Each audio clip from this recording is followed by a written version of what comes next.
Mela. Wasal li l-ewwel wieħed jiena premju Distinct Talent Award. Sponsorjat minn Distinct Homes Limited, ir-rebbieħa hija Eliza Buttigieg.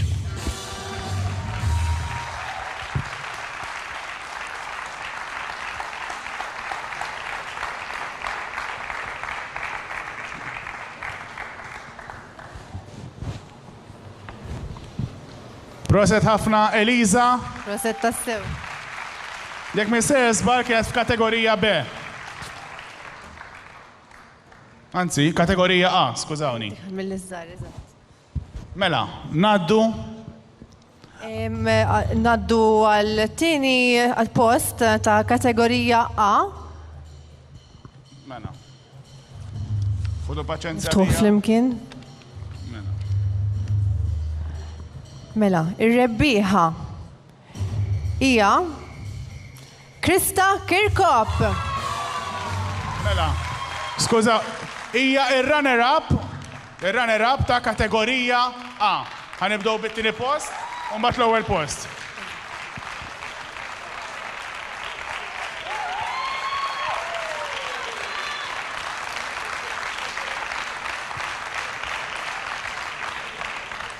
Mela, Krista hija ir-runner-up u issa ħnaddu għar-rebbieħa. Mela.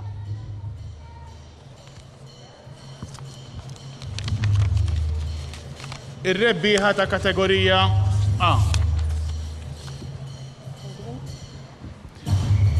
Mela, rebbieħa ta' kategorija A li l-età kienet bejn 10 u 13 sena hija Kylie Micallef.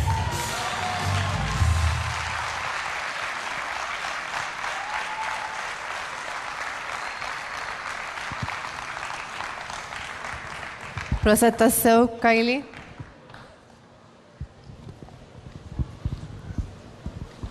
Antonella hemmhekk tippremja l-ewwel post għal kategorija A. U issa ngħaddu għal tieni post ta' kategorija B.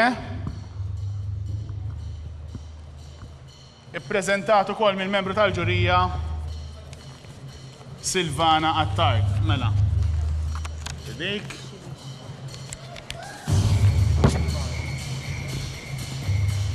Anzi, mela. Tieni post.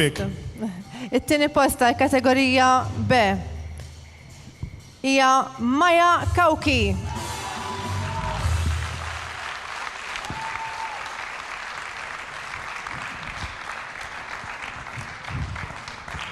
Proset ħafna Maja Kawki. It-tieni post ta' kategorija B.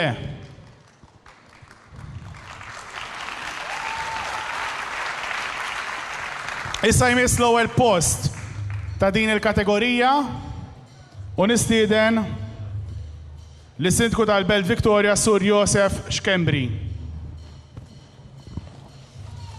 Mela.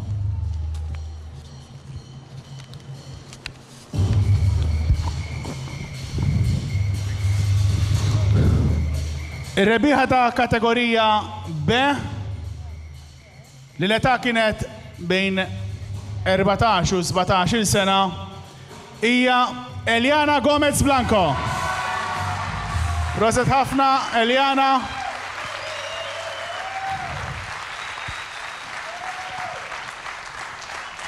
U Sur Xkembri se jirrippreżentala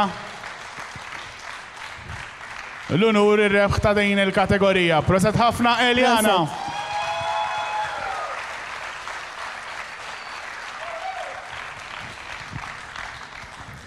Issa ngħaddu għat-tieni post tal-kategorija C, preżentat mill-President tas-Soċjetà La Stella Michael Formosa.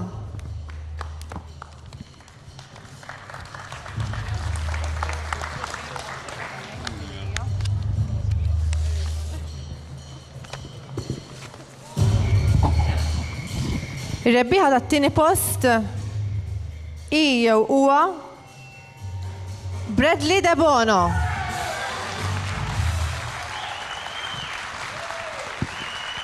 Bradley De Bono huwa persuna li ġieti fit-tieni post ta' kategorija C. Proset. Ta' bejn 18 u 30 sena u Bradley għandu 17 sena. Proset ħafna.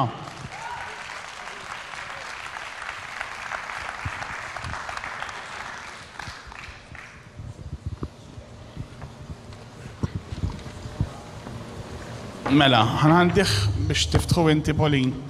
Ħalli nilħaq infittex. Għax il-karti għandi. Tajt niktar wieħed importanti. Mela, dan huwa l-ewwel post ta' kategorija C, u għal-ewra nistieden l-Sur John Xwireb, diretturat tal-Wilt Kulturali fih dan il-Ministeru għal-Għawdex biex jippreżenta dan l-onur. Fidejk. Ir-rebbieħa hija Danica Muscat. Danica Muscat, ir-rebbieħa ta' kategorija C.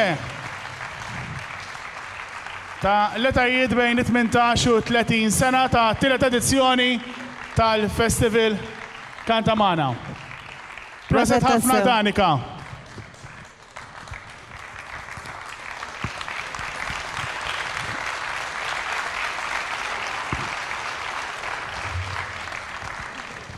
Verament wasalna fl-aħħar issa, ħanaqsam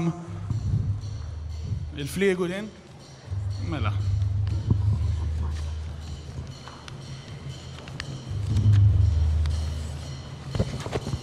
Di fija operazzjoni wkoll biex joħroġ l-envelop. Mela. L-overall winner mit-tlet kategoriji. Ippreżentat mill-ġdid mis-Sur Xwireb. Mela, flimkien? Flimkien. Grazzi ovvjament mill-ġdid il-ġurija lil Silvana, Antonella u Ludwig. U l-overall winner għat-tielet edizzjoni tal-Festival Kantamana hija Danica Muscat.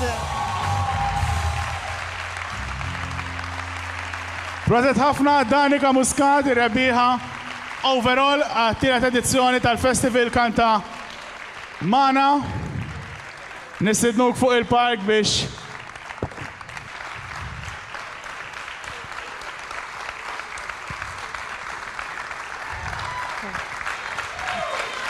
Proset tassew.